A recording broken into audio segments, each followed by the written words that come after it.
না না, আমাদের পার্টি থেকে তো কাল থেকেই কাজ করছে, সবাই করছে, আন্দোলনও হচ্ছে। আজকে পার্টির ঘোষিত কর্মসূচি ছিল, রাজ্য সভাপতি উপস্থিত থাকবেন। আমি দিল্লি গেছিলাম, কিছু ইন্টারনাল মিটিংও ছিল, প্রি অকুপাইড প্রোগ্রাম ছিল। আর অভিজিৎ গাঙ্গুলি মহোদয়কে নিয়ে অনেকের উৎকণ্ঠা ছিল। তিনি আইসিইউ থেকে জেনারেল বেডে ট্রান্সফার হয়েছেন, তার সঙ্গে দেখা করাটাও আমার একটা প্রায়োরিটিতে ছিল।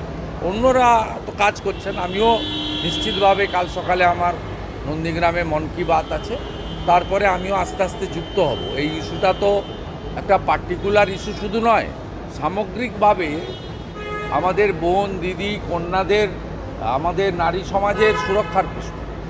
অতএব এই ইস্যুটা নিয়ে একটা আন্দোলন বা একদিনের আন্দোলন তো বড় কথা নয়, এটা একটা কন্টিনিউয়াস মানে ঘটনা ঘটছে, এবং এটাকে আটকাতে গেলে যে প্রতিবাদ, প্রতিরোধ, আন্দোলন, আইনি লড়াই এবং এদের পাশে দাঁড়ানো করতে হবে, সেটা আমরা বিগত দিনেও করেছি, আগামী দিনেও করব।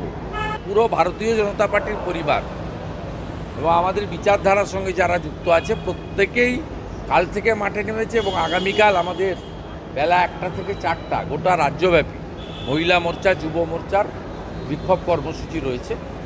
আগামী সোমবার প্রত্যেকটা জেলাতে এই ঘটনার বিরুদ্ধে প্রতিবাদ হবে।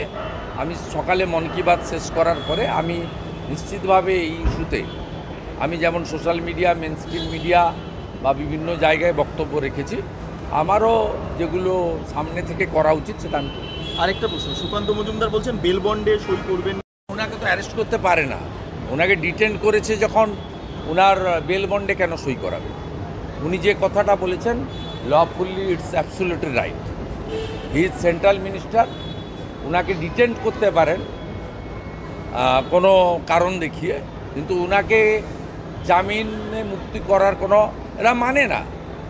আমাকেও এর আগে দুবার যেটা বেল বন্ডে সই করেছে ওটা করতে পারে না, কারণ আমার ক্ষেত্রে হাইকোর্টের স্ট্যান্ডিং অর্ডার রয়েছে যে এফআইআর স্টার্ট করতে গেলে কোর্টের পারমিশন নিতে হবে। এটা কোনোটাই এরা মানে না। সুকান্তবাবুর বক্তব্য এবং প্রতিবাদ যথার্থ। Thank you.